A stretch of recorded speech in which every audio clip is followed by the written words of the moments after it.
আমি রাখি তোমাদের সকলকে স্বাগত জানাচ্ছি আমাদের ইউটিউব চ্যানেল অনলাইন স্টাডি রুমে। এই ভিডিওতে আমি ক্লাস 9-এর ম্যাথসের 2021-এর আগস্ট মাসের মডেল অ্যাক্টিভিটি টাস্ক, যেটা সেকেন্ড সিরিজ মানে পার্ট 5, সেটা সলভ করাবো। তো তোমরা ভিডিওটি প্রথম থেকে শেষ পর্যন্ত অবশ্যই দেখো। ভালো লাগলে লাইক, কমেন্ট এবং শেয়ার করো এবং সঙ্গে চ্যানেলটিকে সাবস্ক্রাইবও করো। এবং এখানে আমি যতটা পেরেছি তোমাদেরকে সহজ সরলভাবে বোঝানোর চেষ্টা করেছি। আশা করি তোমরা বুঝতে পারবে। যদি ইনকেস কোথাও কোনো অসুবিধা হয়ে থাকে তাহলে অবশ্যই কমেন্ট করো, অথবা আমাদের ফেসবুক পেজও কন্ট্যাক্ট করতে পারো। তো যেটা আমি আজকে পড়াবো সেটার পিডিএফ তোমরা এই ভিডিও ডেসক্রিপশন থেকে পেয়ে যাবে। তাহলে শুরু করছি টাস্কের ফার্স্ট কোশ্চেন থেকে। চলো শুরু করি।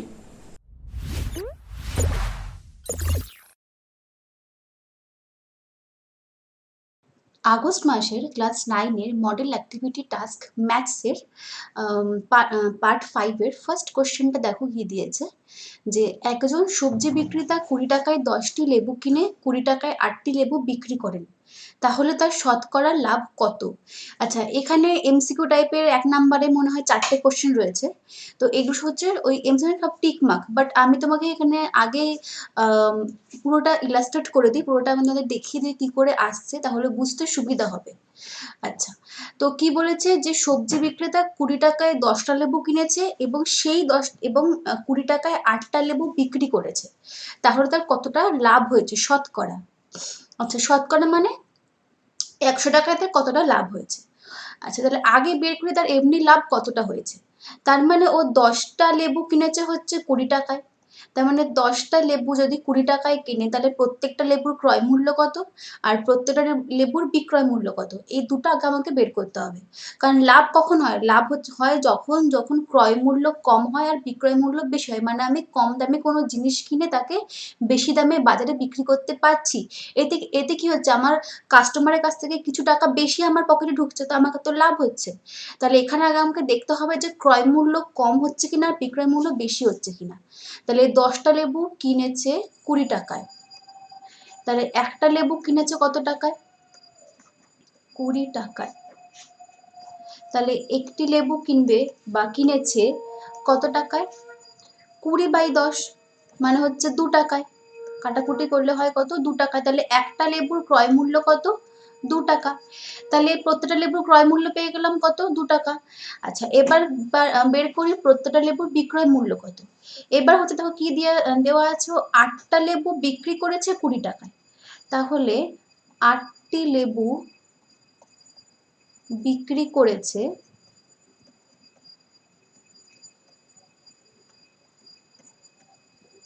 20 টাকায়। ঠিক আছে, তাহলে একটা লেবু বিক্রি করবে ক টাকায়? 8টা যদি 20 টাকায় বিক্রি করে, একটা বিক্রি করবে 20/8। তাহলে কাটাকুটি করলে এটা কত হবে? এটা 4 দিয়ে কাটলে হবে 4 দুগুণে 8, 4 5-এ 20, 5/2 করলে হয় 2.5 টাকা। তাহলে ও প্রত্যেকটা লেবু বিক্রি করেছে কত টাকায়? 2.5 টাকায়। আর প্রত্যেকটা লেবু কিনেছে কত টাকায়? 2 টাকায়। তাহলে 2 টাকা বেশি না 2.5 টাকা বেশি? অবশ্যই 2.5 টাকা বেশি। তার মানে কি বিক্রয় মূল্য অবভিয়াসলি বেশি ক্রয় মূল্য থেকে, দেখে বোঝাই যাচ্ছে। তাহলে সুতরাং প্রতি লেবুতে লাভ কত হচ্ছে? তাহলে ওর প্রত্যেকটা লেবুতে লাভ হচ্ছে, বিক্রয় মূল্য থেকে ক্রয় মূল্যকে বাদ দিলে যেটা বেরোবে সেটাই, কারণ বিক্রয় মূল্য বেশি। তাহলে 2.5 - 2 টাকা, তাহলে কত টাকা হচ্ছে? 50 পয়সা বা 0.5 টাকা। এটা হচ্ছে ওর প্রত্যেকটা লেবুতে লাভ। এবার আমাদের কিন্তু শুধু প্রত্যেকটা লেবুতে লাভ বার করতে বলেনি, বলেছে শতকরা লাভ কত। আচ্ছা, তাহলে এখন শতকরা লাভ কি করে বার করে? শতকরা লাভ বার করার নিয়মটা হচ্ছে, শতকরা মানে কি, যদি ক্রয় মূল্য 100 টাকা হতো তাহলে তার লাভ কত হতো সেটা আমাকে বের করতে হবে। তো শতকরা লাভ ফর্মুলা বের করার ফর্মুলাটা কি? ওপরে লিখতে হয় হচ্ছে লাভের পরিমাণ, মানে প্রত্যেকটা জিনিসের লাভের পরিমাণ। তলায় লিখতে হয় হচ্ছে প্রত্যেকটা জিনিসের ক্রয় মূল্য, মানে লাভ বাই ক্রয় মূল্য গুণ 100। এইটা হয় শতকরা লাভ। যদি শতকরা ক্ষতি বের করতে বলতো তাহলে ওপরে হতো ক্ষতি, তলায় হতো ক্রয় মূল্য ইন্টু 100। মনে রাখবে লাভ বা ক্ষতি যদি কিছু বলে দেওয়া না থাকে যে শতকরা লাভ বিক্রয় মূল্যের উপর বের করো, যদি জাস্ট ইনকেস এটা থাকে যে জাস্ট শতকরা লাভ বের করো বা শতকরা ক্ষতি বের করো এই কথাটা, তো মাথায় রাখবে জেনারেলি শতকরা লাভ বা শতকরা ক্ষতি সবসময় ক্রয় মূল্যের উপর বের করতে হয়। ঠিক আছে? আর যদি কোথাও বলে দেওয়া থাকে যে বিক্রয় মূল্যের উপর লাভ কত, তখন ব্যাপারটা অন্য হয়ে যায়। না বলে দেওয়া থাকলে সবসময় লাভ বা ক্ষতি ক্রয় মূল্যের উপর বের করতে হয়। যদি এটা শতকরা ক্ষতি হতো তাহলে উপলিত হতো ক্ষতি বাই ক্রয় মূল্য ইন্টু 100। ঠিক আছে? আচ্ছা, তাহলে লাভ কত হচ্ছে 0.5, ক্রয় মূল্য কত 2 টাকা, মানে প্রত্যেকটা জিনিসে, তাহলে ইন্টু 100।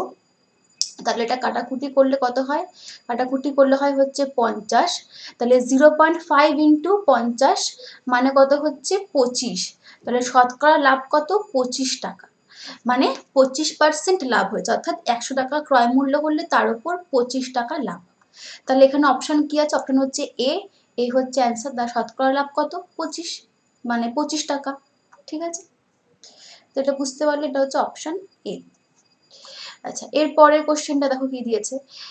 PQRS ট্রাপিজিয়ামের দুটো তির্যক বাহু PS ও QR এর মধ্যবিন্দু যথাক্রমে X ও Y, তাহলে XY এর ভ্যালু এর মধ্যে কোনটা হবে? আচ্ছা, এটা একটা প্রয়োগ। তোমাদের বইতে আমি এখানে পেজ নাম্বারটা লিখে রেখেছি, 126 নাম্বার পেজে প্রয়োগ 5-এ রয়েছে। ওটা তো অনেক বড় প্রয়োগ, ওটা এখন তোমাদের এখানে প্রমাণ করে দেখাতে পারবো না। জাস্ট স্টেটমেন্টটা দেখো কি বলছে, যে PQRS, ওখানে ওটা ABCD দেওয়া আছে, সেটাকে আমি PQRS বলে চেঞ্জ করে দিয়েছি, কারণ কোশ্চেনটা PQRS এ দেওয়া আছে। তাহলে দেখো, কারণ তোমাদের বুঝতে সুবিধা হবে। দেখো, PQRS একটা ট্রাপিজিয়াম, এই দুটো তির্যক বাহু হচ্ছে PS আর QR, এদের মধ্যবিন্দু হচ্ছে X আর Y।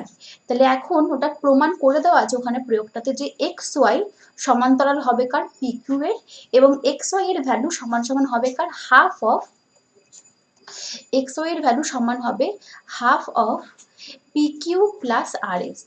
XY হবে কোনটা? Half of PQ plus RS। মানে এই যে PQ এর ভ্যালু, মানে PQ বাহুর দৈর্ঘ্য যোগ RS বাহুর দৈর্ঘ্য, PQ RS এর যোগফলের অর্ধেক হচ্ছে XY। এই প্রয়োগটা এখানে প্রমাণ করে দেওয়া আছে, তোমরা একবার দেখে নিও, পেজ নাম্বার 126 এ প্রয়োগ 5। তাহলে এখানে কোন অপশনটা হবে? তাহলে এখানে XY এর ভ্যালু হবে C, PQ half PQ plus RS। ঠিক আছে? তাহলে অপশন হচ্ছে এটা সি। ঠিক আছে? আচ্ছা, এবারে পরের কোশ্চেনটা, 105 থেকে 140 এই শ্রেণীটির পরিসংখ্যা 14 হলে শ্রেণীটির পরিসংখ্যা ঘনত্ব কত হবে? আচ্ছা, তো কোন শ্রেণীর পরিসংখ্যার ঘনত্বের ফর্মুলা কি হয়? শ্রেণীর পরিসংখ্যার ঘনত্বের ফর্মুলা হয়, আচ্ছা সবার আগে বলে দিই, এই যে দেওয়া থাকে না যে 105 থেকে 140, মানে এখান থেকে এখানে, তো এই যে সামনের যে সংখ্যাটা, এটা হয় একটা শ্রেণীটার হয় নিম্ন সীমা, এটা হয় শ্রেণীটার হচ্ছে ঊর্ধ্ব সীমা, মানে শ্রেণীটার শুরু হচ্ছে 105 দিয়ে, এটা হচ্ছে একদম লোয়েস্ট সীমা, আর 140-এ গিয়ে শেষ হচ্ছে, মানে ওটা হচ্ছে সব থেকে হাইয়েস্ট সীমা বা ঊর্ধ্ব সীমা। আর পরিসংখ্যা মানে কোন ধরো একটা তথ্য রয়েছে বা বা তোমার কাছে একটা ডেটা রয়েছে, তার মধ্যে প্রচুর সংখ্যা রয়েছে, তার মানে এই যে রেঞ্জটা, মানে যে 105 থেকে 140-এর মধ্যে ওই তথ্যের মধ্যে কতগুলো সংখ্যা পড়ে, সেই সংখ্যাগুলোর মানে সেই সংখ্যাগুলোর মানটাকেই বলা হয় হচ্ছে এই শ্রেণীটার পরিসংখ্যা। তাহলে এখন এই কোন শ্রেণীর পরিসংখ্যার ঘনত্বর ফর্মুলা হচ্ছে, দেখবে তোমাদের বইতে এটা আছে, শ্রেণীর পরিসংখ্যার মান, মানে শ্রেণীটির পরিসংখ্যা বাই পরিসীমা লিখছি, শ্রেণীটির পরিসংখ্যা বাই শ্রেণীটির হচ্ছে সীমা বা রেঞ্জ বা প্রসার, পরিসংখ্যা বাই হচ্ছে শ্রেণীটির হচ্ছে প্রসার, মানে শ্রেণীটির কত দূর, মানে কোথা থেকে শুরু হয় কোথায় গিয়ে শেষ হচ্ছে, তার মধ্যে শ্রেণীটির প্রসার কি বা সীমা কি বা দৈর্ঘ্য কি, হ্যাঁ শ্রেণীটার দৈর্ঘ্য বলতে পারি আমরা, শ্রেণীটার দৈর্ঘ্য কত। ঠিক আছে? তাহলে এখন এই এই যে আমাকে যে শ্রেণীটা দেওয়া আছে 105 থেকে 140, তাহলে এখন এখানে শ্রেণীটির দৈর্ঘ্য কত? তাহলে লেখো যে প্রদত্ত শ্রেণীটি যেটা দেওয়া আছে, প্রদত্ত শ্রেণীটির দৈর্ঘ্য কত? তাহলে দৈর্ঘ্যের ফর্মুলা কি? দৈর্ঘ্য সবসময় হচ্ছে যেটা সবথেকে হাইয়েস্ট সীমা সেখান থেকে আমি নিম্ন সীমাকে বাদ দিই, মানে ঊর্ধ্ব সীমা মাইনাস নিম্ন সীমা। ঊর্ধ্ব সীমা কত? 140। তাহলে কোথায় কি শেষ হচ্ছে? সবথেকে বেশি 140, আর কোথা থেকে শুরু হচ্ছে? 105। তাহলে দৈর্ঘ্য কত? 35। তাহলে এখন এর ঘনত্ব কত হবে? সুতরাং শ্রেণীটির পরিসংখ্যার ঘনত্ব কত হচ্ছে? তাহলে শ্রেণীর পরিসংখ্যা কত? 14 দেওয়া আছে ভ্যালু, পরিসংখ্যা 14। আর দৈর্ঘ্য কত পেলাম? 35। তাহলে 14/35 করলে কত হয়? কাটাকুটি করি, 7 দুগুণে 4, 5 সাথে 35, 2 এর 5, 2 এর 5 কে করলে হয় হচ্ছে 0.4। তার মানে আমার অ্যান্সার হচ্ছে শ্রেণীটির ঘনত্ব কত? শ্রেণীটির পরিসংখ্যার ঘনত্ব কত? 0.4। কত? 0.4। এখানে লিখে নেব পরিসংখ্যার। ঠিক আছে, তাহলে এবার দেখো এটা কোন অপশনে রয়েছে 0.4? এই যে অপশন নাম্বার বি, বিতে দেওয়া আছে 0.4। তাহলে এটা অ্যান্সার কত? বি। আচ্ছা, এবার নেক্সট কোশ্চেনটা। 3 মিটার লম্বা ও 2 মিটার চওড়া একটি আয়তাকার জায়গা 5 ডেসিমিটার বর্গ টালি দিয়ে বাঁধাতে হলে টালি কটা লাগবে? বলছে জায়গাটা হচ্ছে একটা আয়তকার, মানে ধরো এটা একটা আয়তাকার জমি রয়েছে, ঠিক আছে? এর মধ্যে আমি বর্গ টালি দিয়ে বাঁধাবো। বর্গ টালি মানে প্রত্যেকটা যে টালি রয়েছে টালিগুলোর আকার হবে স্কোয়ার। মানে ধরো এই একটা টালি, এই একটা টালি, এভাবে আমি একটু করে টালি দিয়ে বাঁধাবো, ঠিক আছে? এবারে পুরো জায়গাটাতে এই 5 ডেসিমিটার বর্গ টালি দিয়ে বাঁধাতে কত জায়গাটা, মানে কত গুলো টালি লাগবে? তাহলে আমাকে আগে কি বার করতে হবে? পুরো জমিটার ক্ষেত্রফল, এবং তার সঙ্গে বের করতে হবে যে এক একটা টালির ক্ষেত্রফল কত। কারণ পুরো জমিটাতে এক একটা টালি দিয়ে তো বাঁধাতে হবে আমাকে।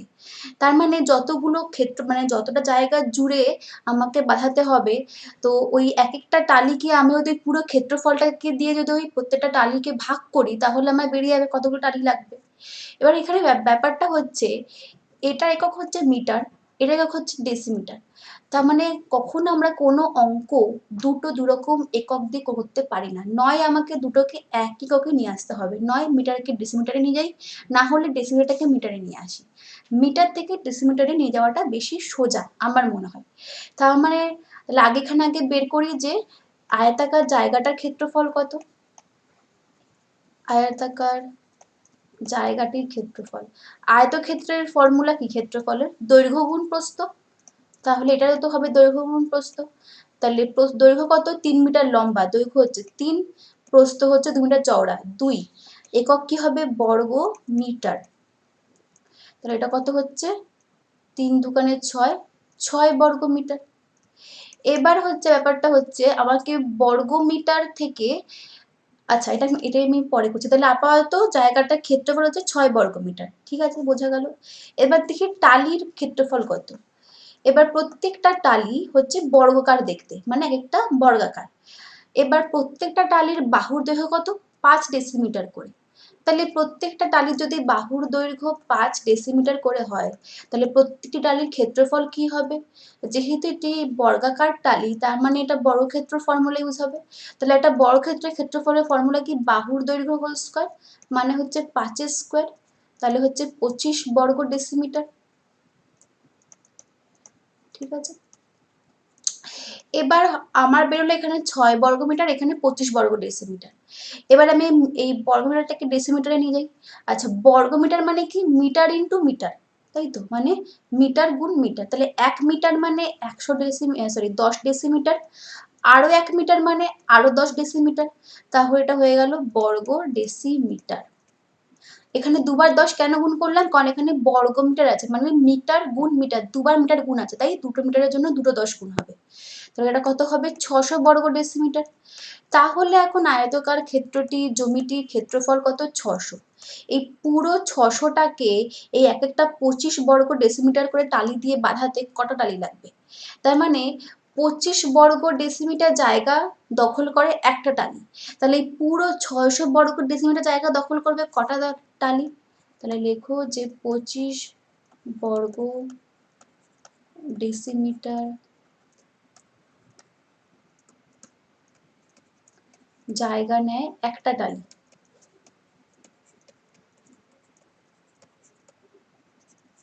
তাহলে এক বর্গ, আমি এটা ঐকিক নিয়মে করছি, তোমরা যদি কনসেপ্ট ক্লিয়ার হয়ে থাকে তোমরা তুমি ডিরেক্ট ভাগ করে দেবে, আমি তোমাদের বোঝানোর জন্য একটু ভেঙে করাচ্ছি। 1/25 টালি, তাহলে 600, পুরোটা জায়গাটা কত 600, তাহলে 600 বর্গ ডেসিমিটার জায়গা নেবে হচ্ছে 600/25টি টালি, মানে কাটাকুটি করলে দেখবে কত হবে, 25 দুগুণে 50, 104, 24টি টালি বেরোবে। তাহলে আমার টোটাল 24টা টালি লাগবে পুরো জায়গাটাকে ঘিরতে। তাহলে এখানে অপশন আছে 24টা, আছে যে অপশন নাম্বার সি, এটা হচ্ছে 24 হচ্ছে অ্যান্সার। ঠিক আছে, তো বুঝতে পারলে এরপরে তাহলে পরের কোশ্চেনগুলোতে যাই। এটা হচ্ছে একের কোশ্চেন। আচ্ছা, পরের কোশ্চেনে কি দেখো, সত্য মিথ্যা প্রুফ করতে দিয়েছে। আচ্ছা, এবিসি একটা সমকোণী ত্রিভুজের কোণ বিএসি হচ্ছে 90 ডিগ্রি। দেখো আমি এখানে এঁকে রেখেছি, এবিসি একটা সমকোণী ত্রিভুজ, বিএসি মানে কোন কোণটা, এই কোণটা হচ্ছে 90 ডিগ্রি। ঠিক আছে, এবার বলছে বিসি বাহুর মধ্যবিন্দু ডি, এই যে ডি হচ্ছে বিসির মধ্যবিন্দু, তাহলে এডির ভ্যালু হাফ বিসি হবে কিনা প্রমাণ করে দেখাতে বলেছে, মানে এটা সত্য না মিথ্যা বলেছে। এবার এটা একটা প্রয়োগ রয়েছে তোমাদের পেজ নাম্বার 128 বইতে, প্রয়োগ 7, সেখানে কি দেওয়া আছে, পুরো সেম টু সেম এটাই দেওয়া আছে। ত্রিভুজ এবিসি একটা সমকোণী ত্রিভুজ যার কোণ বিএসি 90 ডিগ্রি, অতিভুজ বিসি এর মধ্যবিন্দু ডি, তাহলে এডির ভ্যালু এ আর ডি কে যুক্ত করলে এডির ভ্যালু হয় হাফ বিসি। ওইটা ওখানে পুরো প্রমাণ করে দেওয়া আছে, তো তোমরা একবার প্রমাণটা দেখে নেবে। তার মানে কি এই স্টেটমেন্টটা সত্যি, তাহলে আমাদের অ্যান্সারটা হবে সত্য। ঠিক আছে, এখানে আর করাচ্ছি না প্রমাণটা, তাহলে অনেক বড় হয়ে যাবে। তো জাস্ট এখানে সত্যি মিথ্যা বলেছে, তো একবার প্রমাণটা চোখ বুলিয়ে নেবে, দেখবে ওটা কি করে মানে প্রমাণটা করেছে আর কি। তাহলে এটা সত্যি বেরিয়ে গেলো। আচ্ছা, এবারে পরের কোশ্চেনটা দেখো, একটি পরিসংখ্যা বিভাজন তালিকাটি শ্রেণীর মধ্যবিন্দু 10, প্রত্যেকটি শ্রেণী দৈর্ঘ্য 6 হলে শ্রেণীর নিম্নসীমা হবে 8, এটা সত্যি না মিথ্যা প্রমাণ করতে বলেছে। আচ্ছা, তো ধরি এটা তো এভাবে প্রমাণ করতে পারবো না, এটাকে আমাকে হিসাব করতে হবে। তাহলে ধরি পরিসংখ্যা বিভাজন তালিকাটির নিম্নসীমা হচ্ছে এক্স, আর আচ্ছা নিম্নসীমা ধরি ওয়াই আর ঊর্ধ্বসীমা ধরছি এক্স। তালিকার নিম্নসীমা ধরছি ওয়াই, ঊর্ধ্বসীমা ধরছি এক্স। নিম্ন মানে নিম্ন ঊর্ধ্বসীমা কি যে বলছিলাম না, যে এখান থেকে এতটা, যে তার মানে পরিসংখ্যানটা মানে কিরকম দেখতে হয়, শ্রেণীটা এক্স টু ওয়াই, তাই তো, না সরি ওয়াই টু এক্স, নিম্ন সীমা থেকে হয় ঊর্ধ্বসীমা, সরি নিম্ন সীমা থেকে হয় ঊর্ধ্বসীমা, তাহলে কি হবে ওয়াই থেকে এক্স, এইটা হবে আমাদের শ্রেণীটা এরকম দেখতে হবে। এটা হচ্ছে নিম্নসীমা থেকে ঊর্ধ্বসীমা। এবার শ্রেণীর মধ্যবিন্দুর ফর্মুলা কি, তাহলে যে কোনো একটা শ্রেণীর মধ্যবিন্দুর ফর্মুলা হয় নিম্নসীমা যোগ ঊর্ধ্বসীমা বাই 2, কি হয় নিম্নসীমা যোগ ঊর্ধ্বসীমা বাই 2।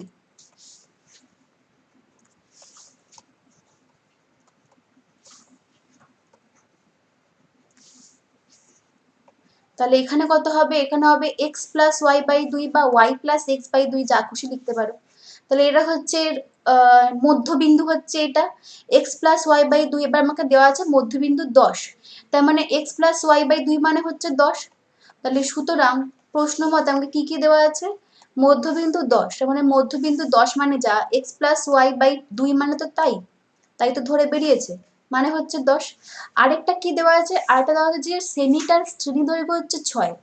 শ্রেণী দৈর্ঘ্য আমরা কি করে বের করি, শ্রেণী দৈর্ঘ্য হয় হচ্ছে ঊর্ধ্বসীমা মাইনাস নিম্ন সীমা, তাহলে ঊর্ধ্বসীমা কি এক্স, আচ্ছা এখানে লিখে দিই আমি। তাহলে শ্রেণী দৈর্ঘ্য আমরা কি করে বের করি, কোনো শ্রেণী একটা করলাম না এই কোশ্চেনটা, মানে এরকম টাইপের, যে ঊর্ধ্বসীমা মাইনাস নিম্ন সীমা,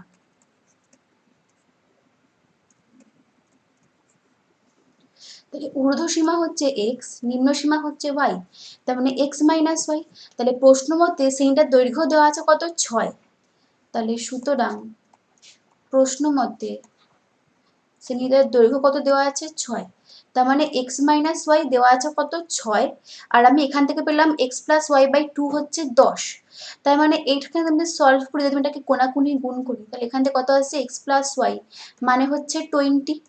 তাহলে এইটা এখন 1 নাম্বার সমীকরণ, এটা এখন 2 নাম্বার সমীকরণ। এবার আমি যদি 1 আর 2 কে যোগ করি, তাহলে দেখো 1 +2 করলে 1 আর 2 কে যোগ করলে তাহলে কি বাদিক বাদিক যোগ হবে সমীকরণগুলোর, মানে x + y + x - y = 20 যোগ 6, মানে y কাটছে, তাহলে এখান থেকে কত আসছে 2x, মানে আসছে 26, তাহলে x কত আসছে 13। এবার x তো হয়ে গেল ঊর্ধ্বসীমা, আমাকে চাই হচ্ছে নিম্নসীমা, তাহলে x যদি ঊর্ধ্বসীমা 13 বেরোয় তাহলে নিম্নসীমাটা বের করে নাও, যে কোনো একটা ইকুয়েশনে বসিয়ে নাও। আমি যদি 2 নাম্বারটাতে x এর ভ্যালু বসাই তাহলে কত হচ্ছে 13 - y হচ্ছে 6, তাহলে y এর ভ্যালু কত আসছে, তাহলে y আসছে 13 - 6 মানে হচ্ছে 7, তাহলে নিম্নসীমা কত আসছে y মানে কত আসছে 7, আমাকে কি দেওয়া ছিল নিম্নসীমা হবে 8, তাহলে 7 আর 8 কি সেম হলো, সেম না, তাহলে আমার এই অ্যান্সারটা কি হবে মিথ্যা, তাহলে আমার অ্যান্সারটা হলো হবে মিথ্যা, কারণ আমার অ্যান্সার বেরিয়েছে হচ্ছে 7 আর এখানে দেওয়া আছে বিবৃতিটা হচ্ছে 8, তাহলে নিম্নসীমাটা 7।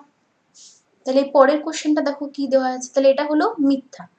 আচ্ছা, এটা একটা উপপাদ্য টাইপের দিয়েছে, দেখো কি দিয়েছে, একই সামান্তরিক আকারের ক্ষেত্র একটি আয়তক্ষেত্র আর একটা ত্রিভুজ আয়তক্ষেত্র, মানে একটা ত্রিভুজ সামান্তরিক আয়তক্ষেত্র তিনটে, এই তিনটে একই ভূমি আর একই সমান্তরাল সরলরেখা যুগলের মধ্যে রয়েছে, তাহলে এদের ক্ষেত্রফল যথাক্রমে পি আর টি হলে দেখাও যে পি = r = t/2 হবে কিনা। আচ্ছা, এইটা সলভ করার জন্য তোমাদের দুটো উপাদ্য কাজে লাগবে, আমি মেনশন করেছি, একটা হচ্ছে দেখো পেজ নাম্বার 182-তে রয়েছে উপাদ্য নাম্বার 24, আর একটা হচ্ছে 178 পেজে রয়েছে উপাদ্য নাম্বার 23। আচ্ছা, ফার্স্ট উপাদ্যটা কি আছে, দেখবে বইতে রয়েছে যে ত্রিভুজ আর যদি কোনো সামান্তরিক একই ভূমি আর একই সমান্তরাল সরলরেখা যুগলের মধ্যে থাকে, মানে এখানে এখানে যেমন দেখো ABCD একটা সামান্তরিক, ঠিক আছে, মানে AB আর CD পরস্পর সমান্তরাল, আর ABM এটা একটা ত্রিভুজ, তাহলে এই দুটো ত্রিভুজের সামান্তরিক দেখো একই ভূমি, ভূমি কোনটা, একই ভূমি AB, এটা হচ্ছে ভূমি, আর একই সমান্তরাল সরলরেখা যুগল, মানে ধরো AB আর এই CD এই দুটোর মধ্যে রয়েছে, তাহলে ত্রিভুজের ক্ষেত্রফল সামান্তরিকের ক্ষেত্রফলের অর্ধেক হবে, মানে এখানে তাই দেওয়া আছে, মানে আমি এখানে এটাকে দুভাগে ভাগ করি, একবার তোমাদের দেখাই যে সামান্তরিক আর ত্রিভুজ হলে কি হবে, একবার দেখাই সামান্তরিক আর আয়তক্ষেত্র হলে কি হবে, তাহলে তোমরা নিজেরাই পরে বুঝতে পারবে যে যখন তিনটে একসঙ্গে থাকবে তখন কি হবে।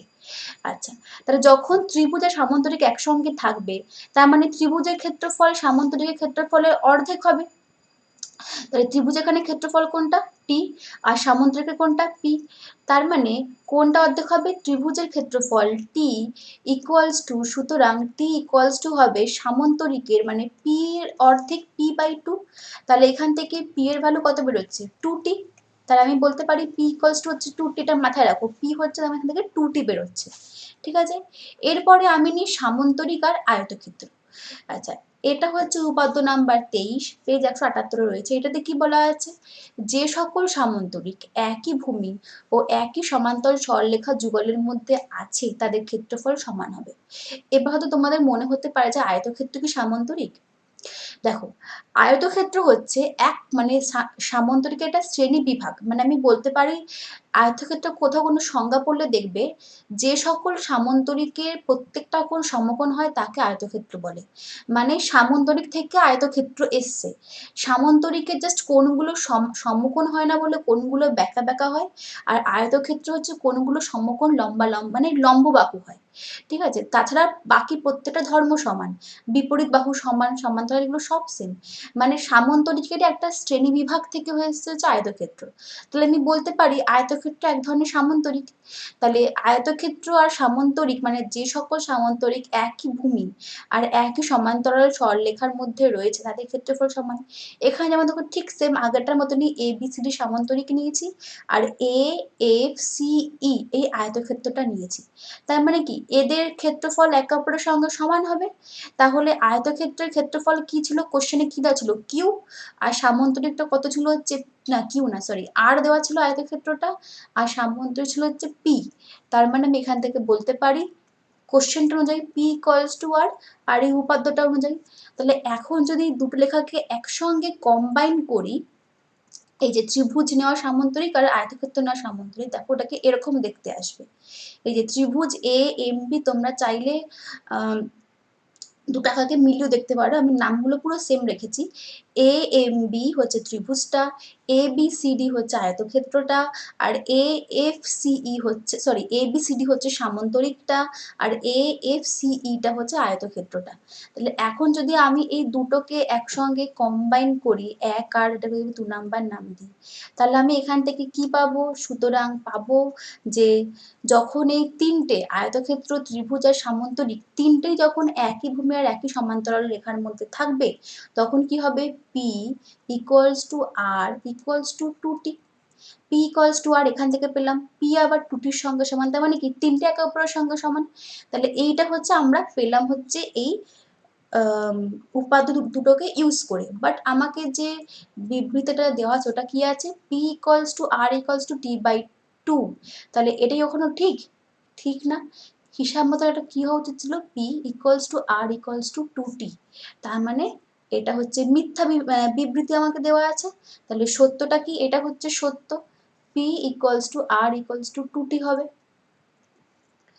ঠিক আছে, এটাকে 3 নম্বর ইকুয়েশন নাম দিই। এটা তাহলে আমার আসা উচিত, আমাকে দিয়েছে হচ্ছে অন্য কথা, তার মানে আমাকে মিথ্যা দিয়েছে। তাহলে এটা অ্যান্সারটা কি হবে? মিথ্যা। ঠিক আছে, আচ্ছা এবার হচ্ছে পরের কোশ্চেনটা দেখো। একটি সমবাহু ত্রিভুজের ক্ষেত্রফল ও উচ্চতার সাংখ্যমান সমান হলে ত্রিভুজটির বাহুর দৈর্ঘ্য 1 একক হবে, এটা প্রমাণ করতে মানে সত্য না মিথ্যা দেখাতে বলেছে। আচ্ছা, তার মানে এটা তাহলে ধরি যে সাংখ্যমান মানে কি? ওরা জানে যে ক্ষেত্রফলের একক বর্গ একক হয়, উচ্চতা হয় খালি একক। তো ওরা এককটাকে সমান দেখাতে বলছে না, ওরা খালি বলছে যে ভ্যালুগুলোকে সমান দেখা, ওটাই হচ্ছে সাংখ্যমান সমান। আচ্ছা ধরি সমবাহু ত্রিভুজটির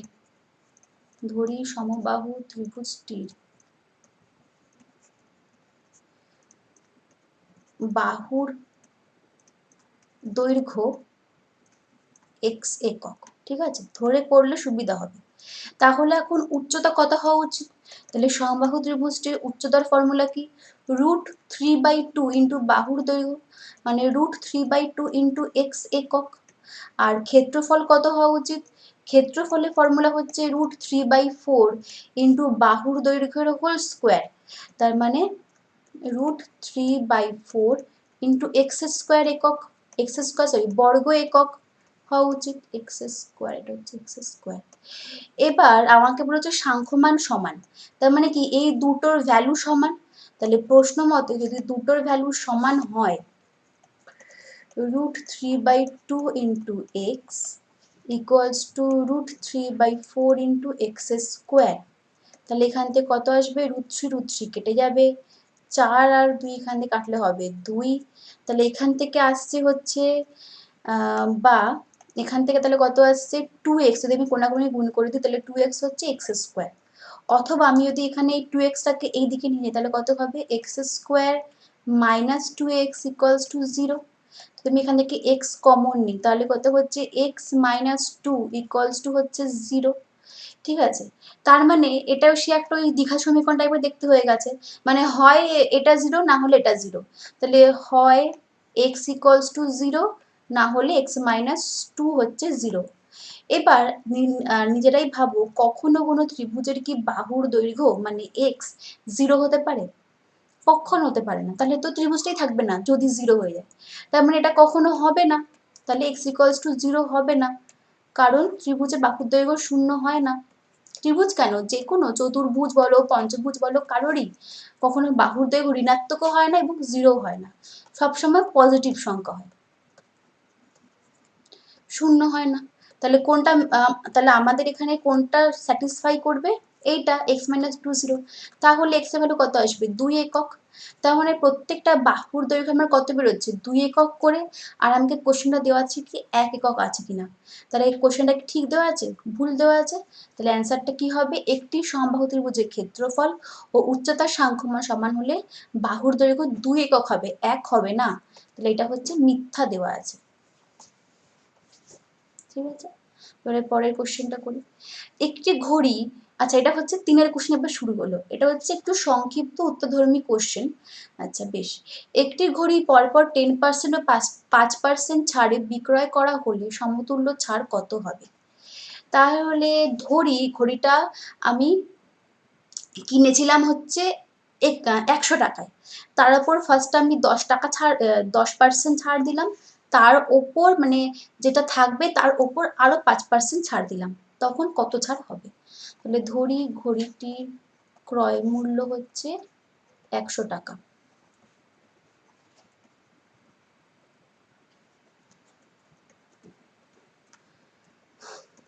তাহলে ফার্স্টে আমি 10% ছাড় দিয়েছি, তাহলে 100 টাকার 10% ছাড় মানে কত হয়?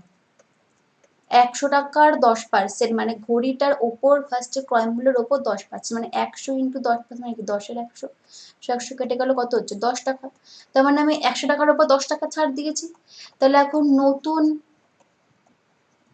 বিক্রয় মূল্য কত হচ্ছে, মানে ফার্স্ট 10% ছাড় দেওয়ার পর নতুন বিক্রয় মূল্য কত হচ্ছে? ছাড় মানে কি আমি 10 টাকাটা ছেড়ে দিলাম, মানে কমিয়ে ফেললাম, তাহলে 100 থেকে 10 টাকাটা বাদ যাবে, নতুন বিক্রয় মূল্য হচ্ছে 90 টাকা। এর পরে যে 5% ছাড়টা দিয়েছে ওইটা কিন্তু আর 100 টাকার উপর দেয়নি, এখন নতুন কত হয়ে গেছে বিক্রয় মূল্য 90 টাকা, তার মানে এখনো ছাড় দেবে হচ্ছে আবার এই 90 টাকার উপর।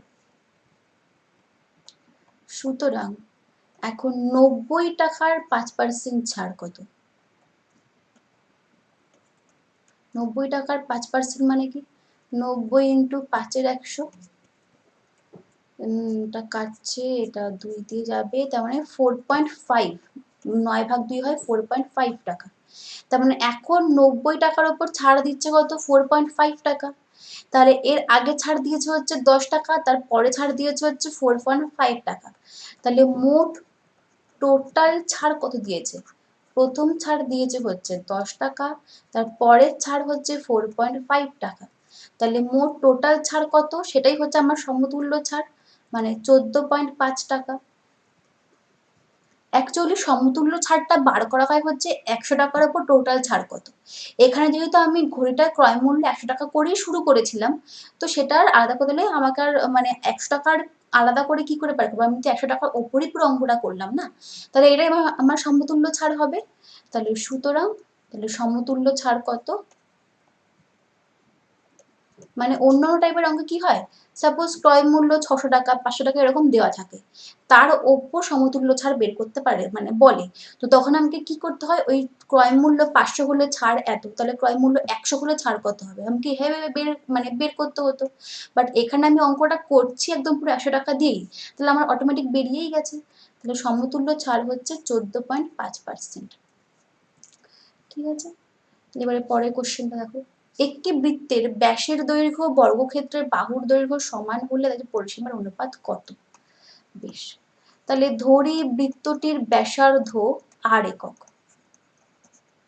ধরি বৃত্তটির ব্যাসার্ধ r একক, তাহলে বৃত্তটির পরিসীমা কত হবে? 2πr। ঠিক আছে, সমান সমান 2πr একক। আচ্ছা, এবার ধরি বর্গক্ষেত্রের বাহুর দৈর্ঘ্য x একক, প্রত্যেকটা বাহুর দৈর্ঘ্য, বর্গক্ষেত্রের প্রতি বাহুর দৈর্ঘ্য x একক।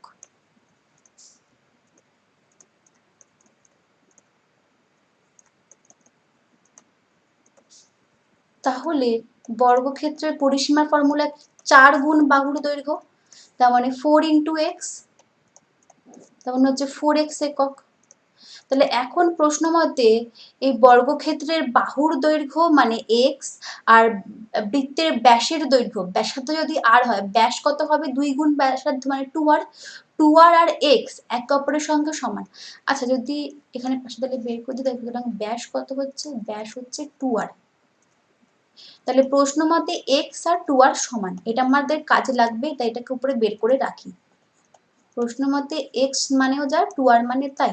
তাহলে এখন এদের পরিসীমা অনুপাত, তার মানে বৃত্ত ও বর্গক্ষেত্রের পরিসীমা, তাহলে যার ভ্যালুটা মানে যার কথা আগে লিখছো, এবং যদি আগে বৃত্তের কথা লেখো তাহলে বৃত্তের পরিসীমাটা আগে বসবে, তারপরে বর্গক্ষেত্রের পরিসীমাটা বসবে। ঠিক আছে, তাহলে অনুপাতে তাই হয়, যার যে রাশিটা আমরা সামনে লিখি তার ভ্যালুটা আগে বসে। তাহলে ফার্স্টে বৃত্ত বসবে, তাহলে বৃত্তের পরিসীমা কত 2πr, আর বর্গক্ষেত্রের পরিসীমা কত 4x। এখন আমরা জানি কি x = 2r, যদি 1 নাম্বার নাম দাও। তাহলে আমি এখন এই r এর তাহলে আমি যদি এটাকে পাই ইন্টু 2r আলাদা করি ইন্টু 4x, ঠিক আছে।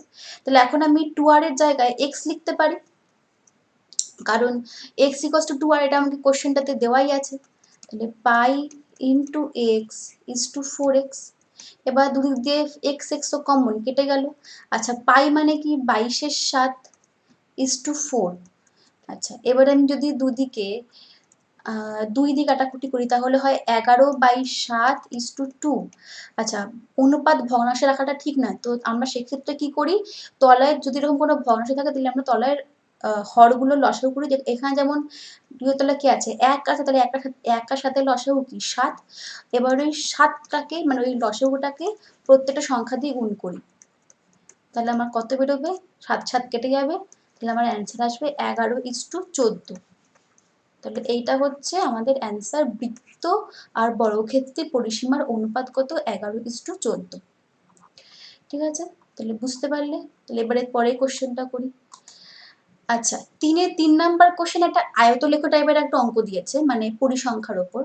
তো এখানে কি দিয়েছে, একটা গ্রামে 33টি দোকানের দৈনিক লাভের টাকার তালিকা নিচে দেওয়া হচ্ছে। এখানে একটা পরিসংখ্যা বিভাজন তালিকা দেওয়া আছে, ঠিক আছে। আচ্ছা, তো এখানে দৈনিক লাভ হচ্ছে 0 থেকে 50 একটা শ্রেণী, তার মধ্যে দোকানের সংখ্যা 8। 50 থেকে 100 একটা শ্রেণী দৈনিক লাভ, তার মধ্যে দোকানের সংখ্যা পড়ছে 15। আচ্ছা, দৈনিক লাভ 100 থেকে 150 টাকা, তার 150 একটা শ্রেণী, তার মধ্যে দোকানের সংখ্যা কত 10। তাহলে ফার্স্টে এটাকে আয়তলেখ অঙ্কন করতে গেলে আমাকে এর উপর একটা ভিত্তি করে পরিসংখ্যা বিভাজন তালিকা গঠন করতে হবে। তো সেটা কি করে করবে, ফার্স্ট এখানে দেখো লিখবে যে একটা চার্ট বানাবে। এখানে লিখবে ফার্স্টে দেখো শ্রেণীটা কি দৈনিক লাভ ছিল টাকায়, তারপর শ্রেণী দ্বারা নির্দিষ্ট শ্রেণী সীমানা দ্বারা নির্দিষ্ট শ্রেণী, তারপর শ্রেণীর দৈর্ঘ্যটা মানে প্রসারটা, তারপর হচ্ছে পরিসংখ্যাগুলো। তাহলে ফার্স্ট শ্রেণীটা কি আছে, ফার্স্ট শ্রেণীটা আছে হচ্ছে 0 থেকে 50। তাহলে 0 থেকে 50 হচ্ছে ফার্স্ট শ্রেণীটা। এটার সীমানাটা হচ্ছে 0 থেকে 85। তাহলে শ্রেণীর দৈর্ঘ্য কি ঊর্ধ্বসীমা 50, নিম্ন সীমা 0। তাহলে 50 মানে 0 করলে হয় 50, তাই তো এভাবেই তো পার করি। 50 মানে 0 কত 50। আর এর পরিসংখ্যা কত 8। পরের শ্রেণীটা কি 50 থেকে 100, এটার সীমানাটাও হচ্ছে 50 থেকে 100। এর ক্ষেত্রে শ্রেণীর দৈর্ঘ্য কত ঊর্ধ্বসীমা মাইনাস নিম্ন সীমা, মানে এটাও হবে 50। আর এর পরিসংখ্যা কত 15। আচ্ছা, তারপরে হচ্ছে 100 থেকে 150, 100 থেকে 150, এটাও সীমানাটাও হবে 100 থেকে 150। এরও শ্রেণী দৈর্ঘ্য হচ্ছে 150 মাইনাস 100 করলে হয় 50, আর এর পরিসংখ্যা হচ্ছে 10। তাহলে যদি মোট টোটাল পরিসংখ্যাটা যোগ করো দেখো 33 হয় কিনা, 15 8 23 যোগ 30 33ই হচ্ছে। তাহলে এইটা হলো চার্টটা আগে বানিয়ে নেবে। এবার কি করব, এবার আমরা এর ওপর ভিত্তি করে একটা আয়তলেখ অঙ্কন করব। তার জন্য আমরা কি করব, তার জন্য আমরা এই যে শ্রেণীটাকে মানে যে দৈনিক লাভ টাকা এটাকে আমরা এক্স অক্ষ বরাবর নেব, আর এই যে পরিসংখ্যা মানে যে দোকানের সংখ্যাগুলোকে আমরা ওয়াই অক্ষ বরাবর নেব, ঠিক আছে। তাহলে তার জন্য আগে কিন্তু কিছু লিখতে হবে, যে এখানে লিখবে যে এক্স অক্ষ বরাবর দৈনিক লাভ নেওয়া হলো ও ওয়াই অক্ষ বরাবর দোকানের সংখ্যা নেওয়া হলো। আচ্ছা, তার জন্য কিন্তু অবশ্যই ছক কাগজ লাগবে। এবার আমি তোমাদের এখানে গ্রাফের পেপার নিয়ে করাচ্ছি, তোমরা বাড়িতে তো নিশ্চয়ই লুজ পেপার থাকবে, তোমরা এই চার্টটা কিন্তু আবার ছক কাগজের উপর বানাবে না, এই চার্টটা হবে খাতার লুজ পেজে, আর আয়তলেখাটা হবে যে ছক কাগজে, ঠিক আছে। আর ওয়াই অক্ষ বরাবর দোকানের সংখ্যা নেওয়া হলো। এবার দেখো এই যে শ্রেণীটা রয়েছে এটা হচ্ছে 0 থেকে 50, মানে অনেকগুলো ঘর, 0 1 2 3 4 অনেকগুলো সংখ্যা। এবার ছক কাগজে আমরা কি করে নেব, ছক কাগজে আমরা এই যে শ্রেণীর সংখ্যাটাকে যে এক্স অক্ষ বরাবর নেব, এক্স অক্ষ বরাবর প্রত্যেকটা ঘর আমরা 10 একক করে নেব, তাহলে দেখো আমাদের ঘর কাউন্ট করতে সুবিধা হবে। নাহলে আমাকে যদি 0 থেকে 50টা ঘর নিতে হয়, তাহলে তো আমাকে ছক কাগজ থেকে বেরিয়ে চলে যাবো, অনেক বড় হয়ে যাবে। তাহলে আমি শ্রেণীটা মানে এক্স অক্ষ বরাবর প্রত্যেকটা ঘরের দৈর্ঘ্য 10 একক করে নেব, আর ওয়াই অক্ষ বরাবর যে দোকানের সংখ্যা নেব ওখানে এবার প্রত্যেকটা ঘর এক করেই নেব, কারণ এখানে মাত্র 15 হচ্ছে হাইস্ট, তো 15খানা ঘর নেওয়া যেতে পারে।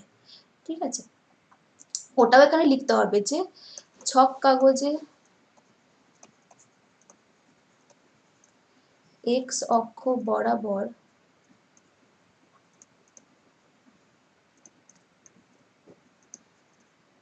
ক্ষুদ্রতম বর্গক্ষেত্রের বাহুর দৈর্ঘ্য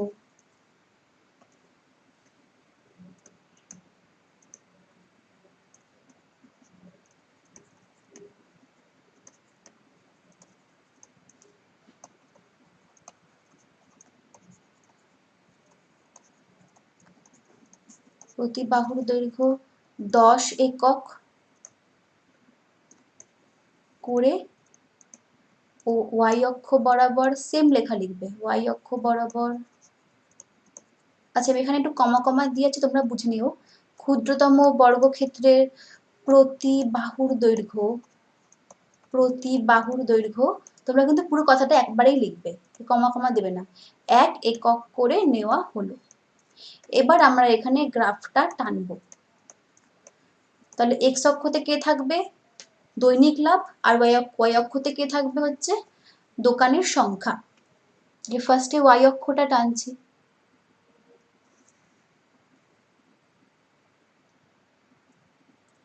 তাহলে এটা হচ্ছে ওয়াই অক্ষ। এবার নিই হচ্ছে এক্স অক্ষ।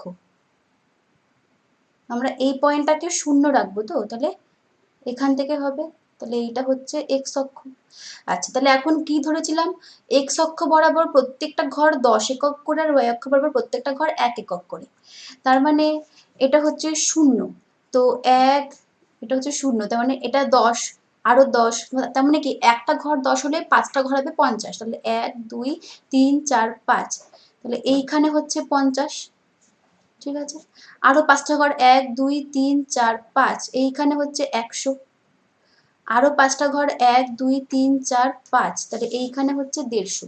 আমার তো শ্রেণীটা 150 কি রেখেছিল, আর দরকার নেই, তাও আমি 200 অব্দি করে রাখি। 1 2 3 4 5, এটা হচ্ছে 200। তাহলে এইটা হচ্ছে এক্স অক্ষ বরাবর। এখানে তারা লিখে দেবে এটা হচ্ছে কি দৈনিক লাভ। ঠিক আছে, এবার নি হচ্ছে আমরা ওয়াই অক্ষ। ওয়াই অক্ষ কি করছিলাম? প্রত্যেকটা ঘর 1 একক করে, তাহলে 1 2 3 4 5, এতটা হচ্ছে 5। আরো 1 2 3 4 5, এতটা হচ্ছে 10। আরো 1 2 3 4 5, এতটা হচ্ছে 15। ঠিক আছে, 1 2 3 4 5, এতটা হচ্ছে 20, আর নেওয়ার দরকার নেই। তাহলে এইটা হচ্ছে ওয়াই অক্ষ। ঠিক আছে, এখানে পাশে লিখে দেবে যে এইটা কি ছিল? দোকানের সংখ্যা। তোমরা একটু বেঁকিয়ে লিখবে, এখানে বেঁকিয়ে লিখতে পারছি না, জিনিসটা এরকম ভাবে সমান্তরাল হবে ওয়াই অক্ষ। হ্যাঁ, দোকানের সংখ্যা। এবার আয়তলেখটা আঁকি, যেটা হচ্ছে মেন আঁকতে দিয়েছে। তাহলে ফার্স্টে এটা এখানে একটা অ্যারো দিয়ে দেবে, এটা হচ্ছে দোকানের সংখ্যা। ঠিক আছে, এবার হচ্ছে ফার্স্টে কি ছিল? 0 থেকে 50 শ্রেণী কত ছিল? পরিসংখ্যা 8। তাহলে এখানে 8 কোথায় আছে? 8 হচ্ছে এই ঘরটা। তাহলে 0 থেকে 50 মানে এইটুকু হচ্ছে 8। এটাকে একটা মার্কিং করে দিই। ঠিক আছে, তাহলে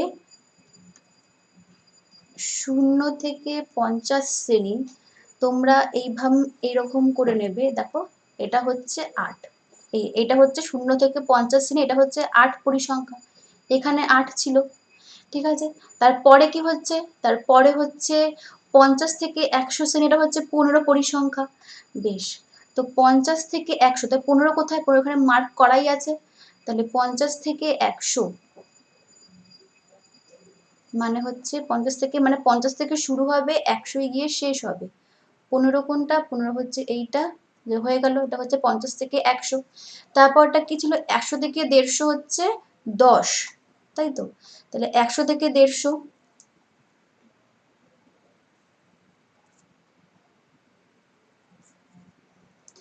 100 থেকে 150, এটা হচ্ছে 10, আচ্ছা সরি 10 কোথায়, 10 হচ্ছে এই ঘরটা, তাহলে পুরো 100 গিয়ে শুরু হচ্ছে, 150 গিয়ে শেষ হচ্ছে, এবং 10 বরাবর আমরা নেব, যে 10 বরাবর, 10 বরাবর নিয়েছি। এবার তোমরা কি করবে, এখানটা একটু পেন্সিল দিয়ে হালকা করে জায়গাগুলো একটুখানি মানে একটুখানি কালার করে দেবে। আমি এখানটা এভাবে দাগ টেনে দিচ্ছি, এরকম চৌকো চৌকো মানে এরকম কোনাকুনি করে, তাহলে বোঝা যায়, তখন দেখতে ভালো লাগে আর কি। তাহলে বোঝা যায় যে আমি এখানটা আয়তলেখ অঙ্কন করেছি। তাহলে এইটা হচ্ছে আয়তলেখটা, দেখতে হবে হচ্ছে এইরকম, ঠিক আছে? আশা করি তোমরা বুঝতে পেরেছো কি করে করবে। আমরা যদি এখানে প্রত্যেকটা ঘর এক একক করে নিতাম এই এক্স অক্ষ বরাবর, তাহলে কি হতো, 50, 100 এগুলো আমাদের সেই গ্রাফ পেপার ছাড়িয়ে চলে যেত ঘরের সংখ্যা। এই জন্য আমরা এখানে প্রত্যেকটা ঘর 10 একক করে ভেবে নিয়েছি। তাহলে এইটা হচ্ছে আমাদের আয়তলেখটা, হচ্ছে এই যে এই তথ্যটা, মানে এই লেখটা। তাহলে এরপরের কোশ্চেনটা করি। এরপরে একটা তোমাদের একটা মানে উপাদ্য দিয়েছে, হ্যাঁ এটা তোমরা বইতেও পেয়ে যাবে, আমি এখানে এটা লিখে রেখেছি, তো আমি এখানে বুঝিয়ে দিচ্ছি মানে তোমাদের সুবিধার জন্য। তো দেখো কি দিয়েছে, যে যে কোনো ত্রিভুজের দুটো বাহুর মধ্যবিন্দু দ্বয় সংযোজক সরলরেখাংশ তৃতীয় বাহুর সমান্তরাল ও অর্ধেক। মানে এবিসি একটা ত্রিভুজ, এই এবিসি ত্রিভুজের এবি আর এই এসি বাহুর মধ্যবিন্দু কি ডি আর ই। তাহলে এখন এই ডিই কে যুক্ত করা হলো, তাহলে বলছে এখন এই ডিই বিসি এর সমান্তরাল হবে, এবং হচ্ছে যে ডিই বিসি এর অর্ধেক হবে। তাহলে অঙ্কন কি করেছে, অঙ্কন করেছে হচ্ছে ডি, এই ডিই কে এফ বিন্দু পর্যন্ত বাড়িয়েছে, যাতে এই ডিএফ এইটা সমান সমান এটা হয়, এবং তারপরে বি আর এফ কে যোগ করেছে। এখন সবার আগে আমাদের দেখাতে হবে যে এই দুটো ত্রিভুজ সর্বসম। তার জন্য দেখো কি করেছে, ত্রিভুজ এডিই মানে এই ত্রিভুজটা আর ত্রিভুজ বিডিএফ এর এডি সমান সমান বিডি, এডি আর বিডি সমান, কারণ তো মধ্যবিন্দু, তাই এই দুটো সমান হবে। আচ্ছা এই কোণটা আর এই কোণটা হচ্ছে বিপরীত কোণ। আর হচ্ছে ডিই ইকুয়ালস টু হচ্ছে ডিএফ, কারণ দেওয়াই আছে, এটা আমরা অঙ্কনটা ভাবেই করেছি যে এই বাহুটার এই বাহুটা সমান, তাই তো এটা এটা সমান। তাহলে কি সর্বসম হয়ে গেল এস এ এস শর্ত অনুযায়ী, তার মানে এই দুটো ত্রিভুজ সর্বসম। যখন এই দুটো ত্রিভুজ সর্বসম, তাহলে আমরা এখান থেকে বলতে পারি এ ই এই বাহুটা সমান সমান বিএফ এই বাহুটা। কি করে পাবো, অনুরূপ বাহু। এবার হচ্ছে এই এ ই আর সিই হচ্ছে সমান, তার মানে আমি বলতে পারি বিএফ আর সিই হচ্ছে সমান, ঠিক আছে? তাহলে ফার্স্ট হচ্ছে এটা মার্ক করে রাখবে। তারপর হচ্ছে দেখো কোণ ডিএই, কোণ ডিএই এই কোণটা আর এই কোণটা তো অনুরূপ কোণ সর্বসম ত্রিভুজের, বাট এটা আবার দেখো একান্তর কোণ। তাহলে আমি বলতে পারি এখান থেকে এই বাহুটা মানে বিএফ আর এই পরস্পর সমান্তরাল, আবার এই মানে যায় সি মানে দেয়, তার মানে কি বিএফ সমান্তরাল হচ্ছে সিই। তাহলে এই বিসিইএফ এই চতুর্ভুজের এই দুটো বাহু সমান পেয়ে গেলাম, এই দুটো বাহু আবার সমান্তরালও পেয়ে গেলাম, তার মানে এটা হচ্ছে একটা সামন্তরিক, কারণ এর এক দ্বারা বিপরীত বাহু সমান আর সমান্তরাল।